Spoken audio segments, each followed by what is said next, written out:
Do you know about the development history of CNC technology? Now let me lead everyone into the world of CNC technology together. As early as the early 20th century, the initial CNC technology was just a simple CNC machine tool. With the advancement of technology, the continuous development of computer technology, electronic technology, sensor technology, etc., CNC technology has also experienced rapid development. In the coming decades, CNC technology has undergone multiple significant changes and breakthroughs, including high-precision sensors for CNC systems, application and improvement of machining center and other technologies.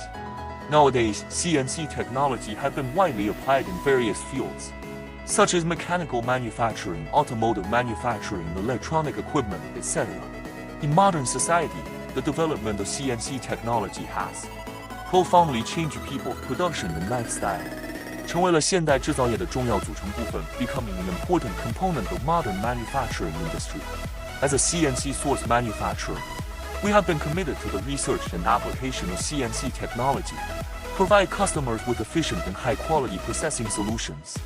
Believe in the days to come, CNC technology will continue to play its important role, leading the innovation and development of the manufacturing industry.